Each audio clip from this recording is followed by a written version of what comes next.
feel bad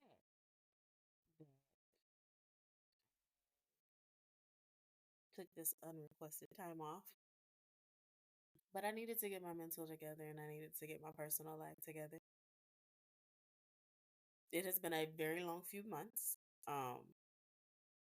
but I have missed this podcast and missed talking with you guys dearly. So I think appropriately. I owe you guys an explanation as to where I've been, why I've been gone, and that will be the focal point for this welcome back episode. Um, Originally, when I started this podcast, when I did, I was in a very clear headspace. My love life was going great, job was going great, the family life was going great. I was getting ready to find a new house, and it was great. Everything was going great. It was divine timing. I was ready and able to dedicate my time and really just make this a thing and just hone in on what I'm passionate about and what I believe in and focus on this podcast. But in June, a few days after my birthday, I found out that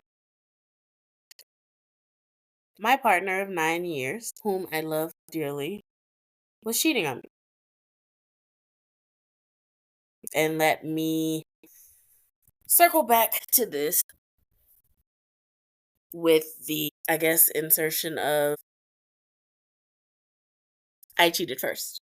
A long, long, long time ago, within like the first year of us dating, we were really, really young. And neither of us were serious. He wasn't like cheating, but he was like talking to other girls. So I guess in a sense we both were. But I was physically cheating like a whole nother guy. Yeah. So let me just start off by saying that.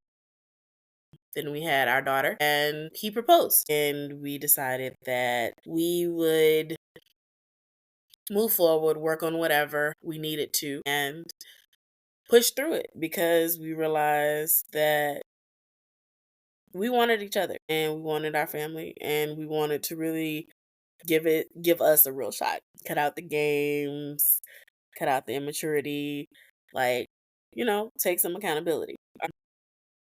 At the time, unfortunately, I was unaware of my mental health issues that I had. And I know it's like, listen, being a Gemini, we really get a bad rep. Like, we really get a bad rep for having multiple personalities, da da da da. But having my daughter was a really big emotional shift for me, mentally as well, but honestly, really emotionally. And it really just opened up some things that I was not privy to or that I may have like just suppressed and ignored and didn't really understand what was going on with me.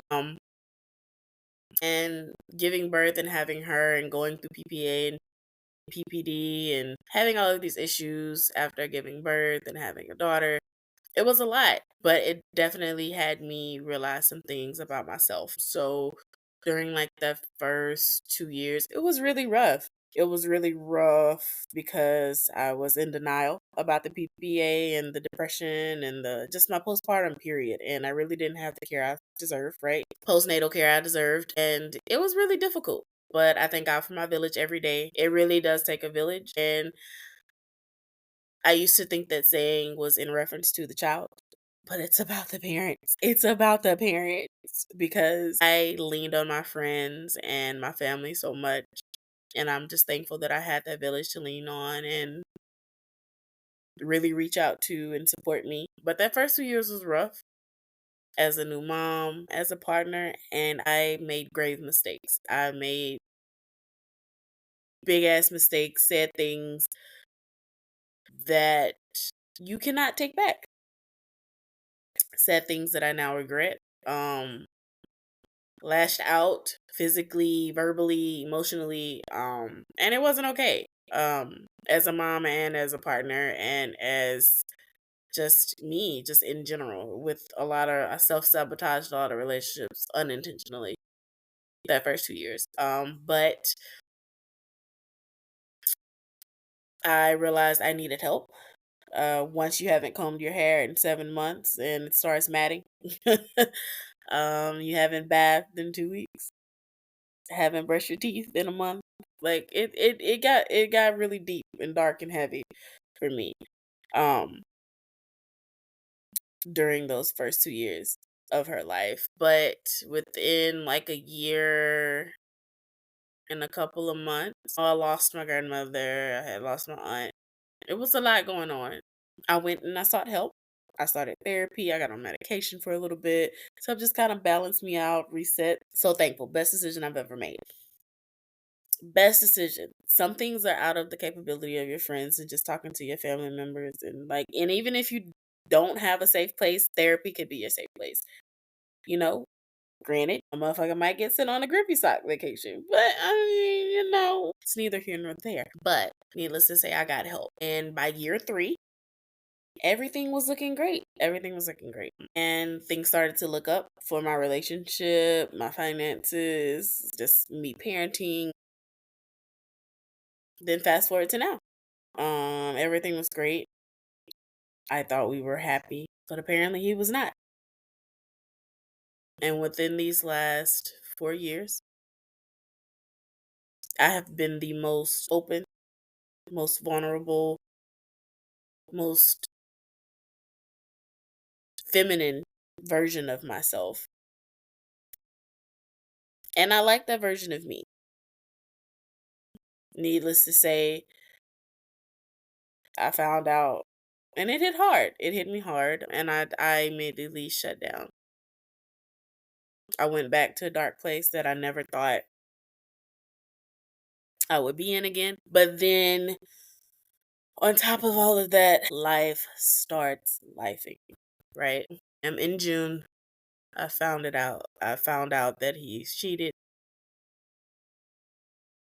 and it was like knock you out of your shoes, sit you down, you can't breathe type of pain. And I've only experienced that kind of pain, but it was a different, because this is a person who knew most of my secrets, knew how to calm me down. He was my person. He was my safe place, you know? He was somebody I could rely on. We had a family. And none of that meant anything. All of the shit we went through, being in the fucking trenches with him, like, it wasn't good enough. It wasn't. So that brings us to this episode. And I'm so glad to be back and sharing this with you guys, to have the chance to be vulnerable and open, in hopes that sharing my story and speaking openly and without restrictions, without fear of judgment, and hopefully it'll help somebody. Because what I've learned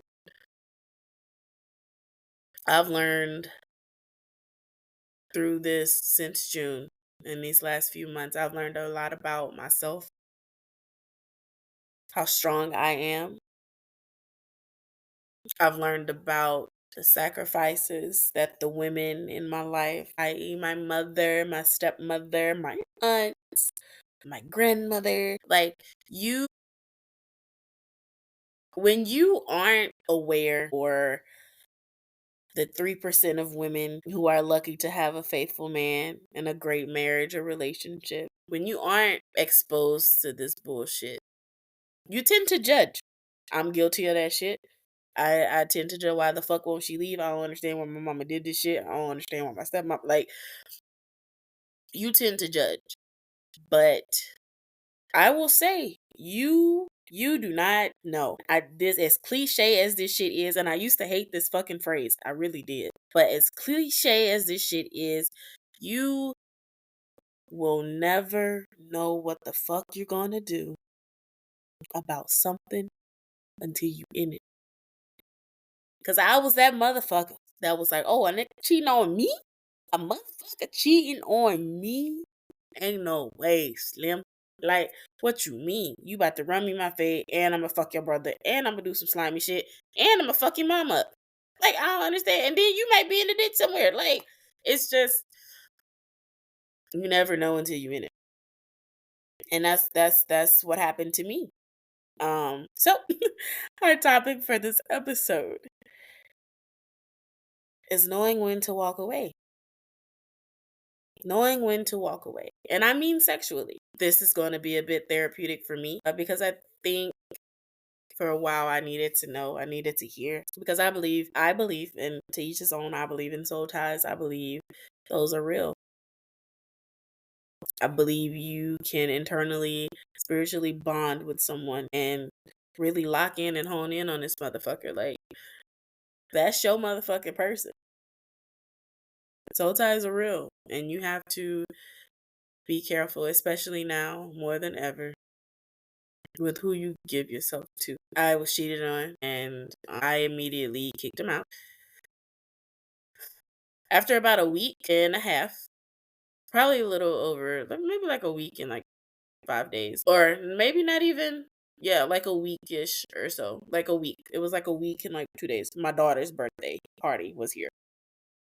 Her birthday is, we're both Geminis. My daughter's birthday is after that. So imagine finding out that your whole fucking family just blew the fuck up and you still have to plan a fucking 4-year-old's birthday party. But whatever. Had to talk. Oh, we didn't really necessarily have to, but just out of it being so fucking fresh and so new, and my daughter was already questioning, like, where the fuck is daddy? He came to the party and we interacted a little bit. And I was just so hurt and so distraught and so pissed. I was pissed more than anything. Needless to say, we had sex. We had sex. It was amazing in the sense of the sex itself. But there was also this part of me that was angry at my body, and I hated my body. I did. I hated my body.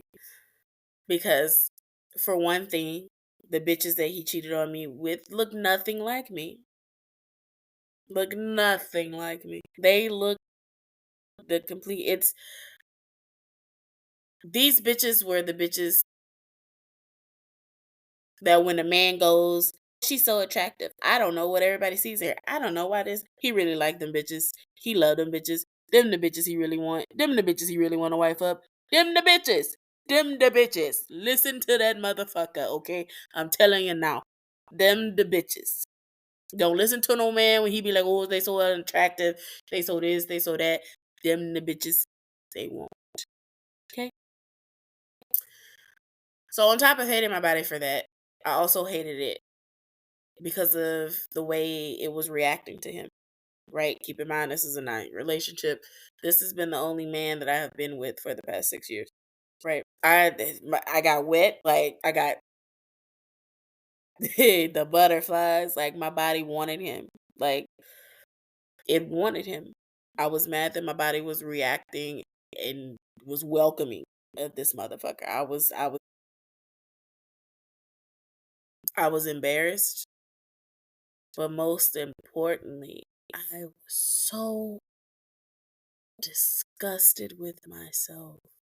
I was so disgusted with myself because I felt like, how could you be so stupid? How could you let him sexually manipulate you like this? Because that's what it is. And I'm gonna call a spade a spade. When narcissistic motherfuckers fuck up and the gifts and the crying and the big displays and outbursts of love and apologies don't work, which they didn't, right? They move on to the next phase, which is manipulation. And he is a master manipulator. And his greatest, most effective manipulation tool is his dick. And he manipulated the shit out of me that night. And I just felt so disgusted because here is this person. Gosh, I am getting emotional talking about this. But I need this. I need this. I felt so disgusted and so low after sleeping with him because how could you? How could you? The entire time I was thinking, This is how he fucked them. This is how he came to them. This is how he touched them. And it was tough. It fucked with my mind a lot. And then the week after, I fucked him again. And again. And again. And to be honest, I don't even know why. I don't even know why. It has to be something wrong with me. That's what I kept thinking. Like, there is something wrong with me because I am hurt. This man keeps betraying me. You have this glimmer of hope from the manipulation sex that he'll change. He's not going to do it anymore. It'll be different. Losing me was enough. But it wasn't. Because he never really lost me. When you still have access to a motherfucker. Especially sexually. So for me, after everything that I have lost at this point, we are in September. And I've moved. And I am at the most lowest point possible in my life. And I still am. I'm trying to pick myself up by the bootstraps and get on with it. I want to speak to all of the people out there that are going through a breakup, thinking about leaving, whatever, or even not even with somebody. Just messing with somebody you know you don't have no business fucking. You know what they are doing to you. You know they are hurting you. You know this is not end well for you. You know this shit. So we gonna sit here, smoke this blunt, and we gonna hold motherfucking hands because somebody needed to tell me this motherfucking shit. And shout out to my fucking friend Bubba. Okay? Like, I don't want to say her name yet until she actually comes on the podcast for an episode. But shout out to my friend Bubba because one day she just was like, listen, this is not healthy. And at some point, you gotta let go of that motherfucking hope. But also shout out to my therapist because I was still having sex with this motherfucker because I wasn't having sex with the person who hurt me. I was still having sex with the person that had the potential. The person I was dating was the person that I thought that had the potential. I was fucking the potential. It's like we could only afford dirt, you know what I'm saying?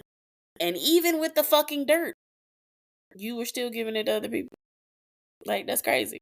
And I am in no way or shape or fucking form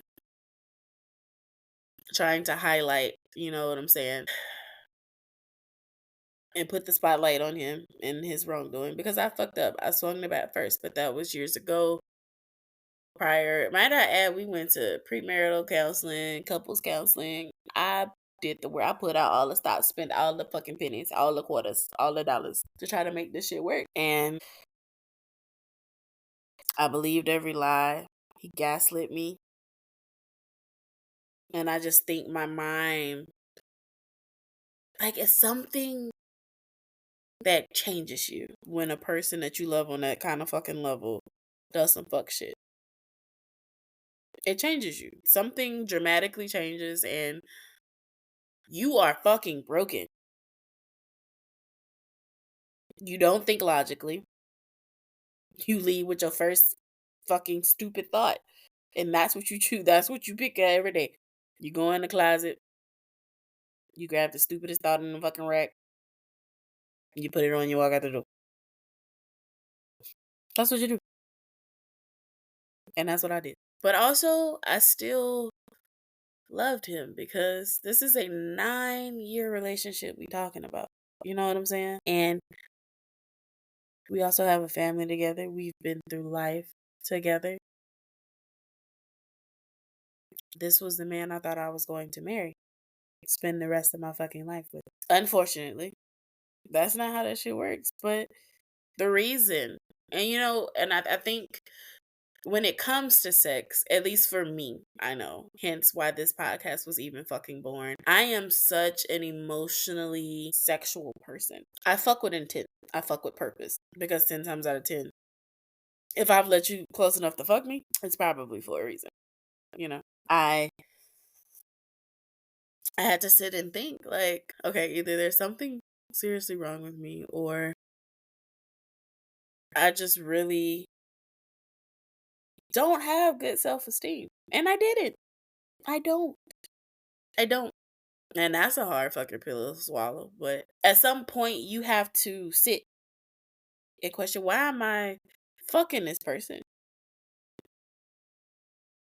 that when I have sex with, I no longer feel anything for? I no longer get the hots for. I no longer, and then you think back on it and it's like, this is the same shit he was giving to other bitches. Raw.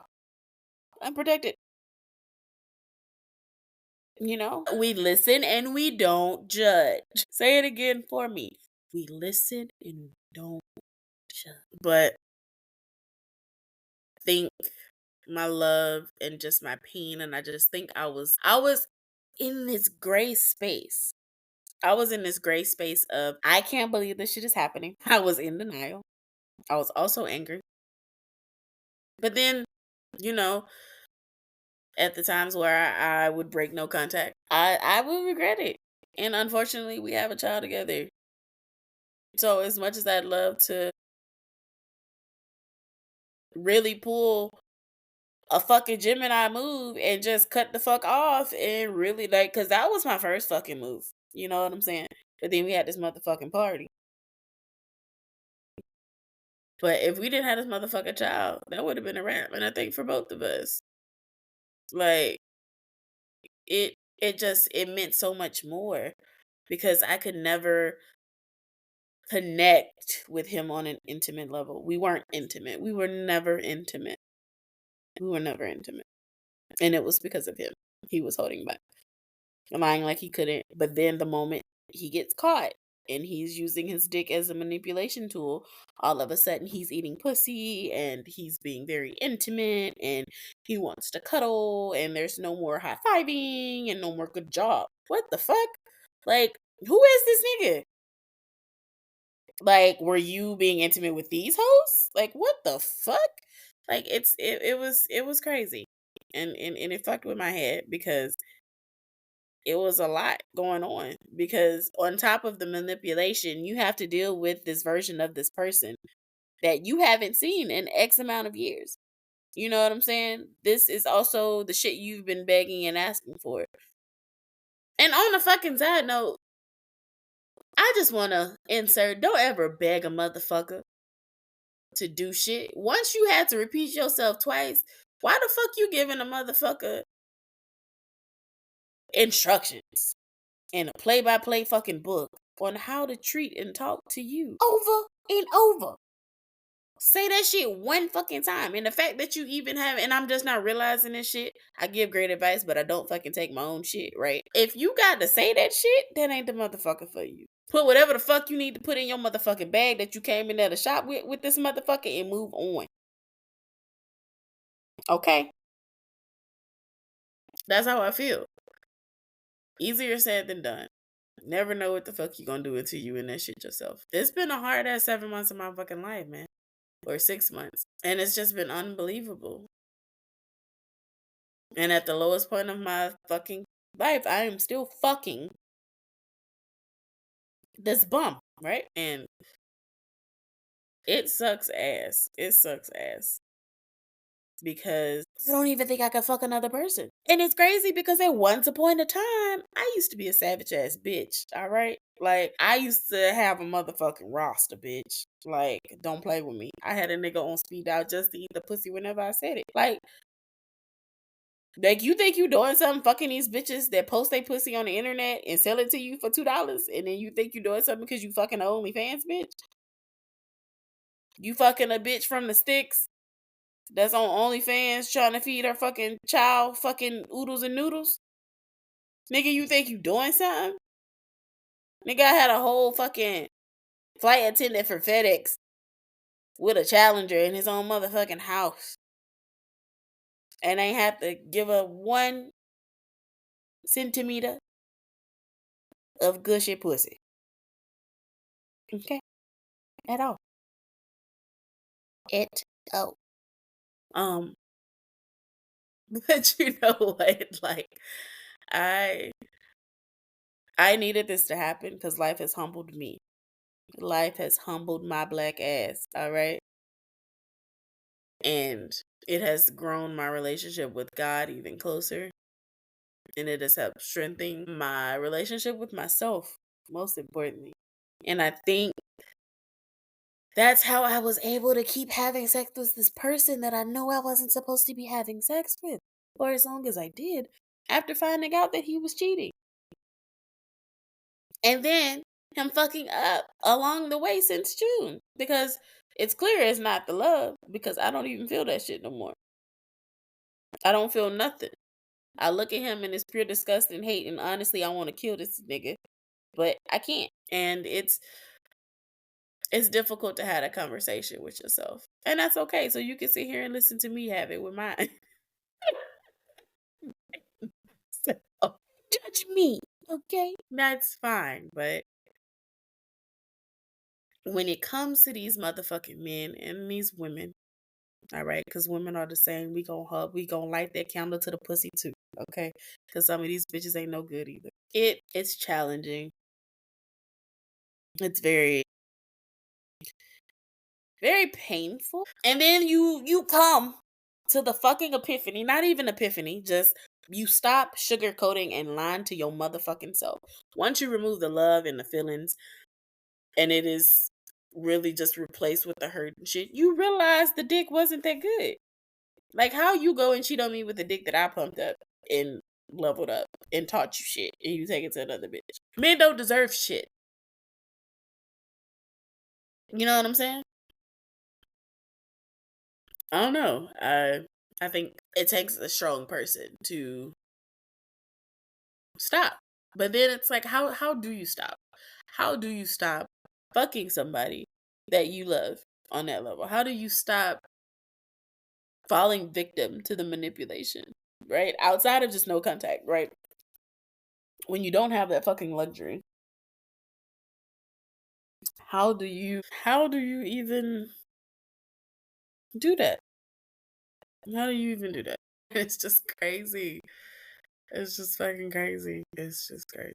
It's just crazy. And I just keep saying this shit because sometimes it's really just unbelievable the shit that we do. Right? Like when you really look back on it, you be like, bitch, stand up. Stand up, bitch. Stand up. You weak in the knees. Like, you really do. Like, bitch, ain't no way. Ain't no way. Ain't no fucking way. But it's real. Soul ties are real. And that carries over into sex. Whether it's good or bad, you there for other things. And I think that's when the connection and the fucking crossfires happen. Right? When you confuse love and great sex and a great chemistry. Because our sexual chemistry has been like from the moment we met, our sexual tension was crazy. We've always had great sex. And let me just say, for all my motherfucking fellow Geminis out there, fuck a Libra. Them Libras are life changing, but them motherfuckers ain't no good. So fucking tread carefully. Enter at your own fucking risk, okay? But Gemini and Libras, on when we speak it on sex, you either gotta marry another Gemini or date another fucking Sagittarius. But I'm done with Libras. This is the last motherfucking Libra. I'm like, that's on the fucking questionnaire from here on out. Are you a Libra? Bitch, step. Don't even go to question number 2. I don't give a fuck if you're single. If you answered yes to question 1 of being a fucking Libra, bitch, don't throw the application in the trash. You will not be considered for this pussy position. Okay? You won't. Sorry. But yeah, I don't know. I don't know. Sometimes it ain't enough weed in the world. You know what I'm saying? And it got bad for a minute because like I was drinking real heavily, and I think that also contributes when you're trying to numb the pain and not process it and not walk through it, you just trying to put the shit in the closet, close the door, and put a chair up against that motherfucker. That's me. That's me. That's my go-to fucking move, right? Like, I'm not gonna process this shit. I'm gonna just pop a fucking pill and drink and smoke it away. But then I started relying on that too heavily, right?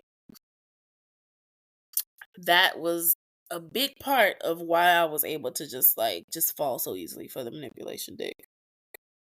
Right? But then once the manipulation dick stopped working, what are you left with, ladies and gentlemen? Class? Fucking honesty. And the motherfucker still couldn't do that. Class, he couldn't. When you have exhausted all of your manipulation and narcissistic ass bullshit, you are left with honesty. So you either gonna choose it or you gonna walk away. And if you don't choose it, it's gonna always come out. But I'm glad to have had this conversation with you guys. It feels so good to be back and start this conversation. Go. And start it up and get it going. Please leave your comments. I can't wait to talk to you guys. Your fave Gemini.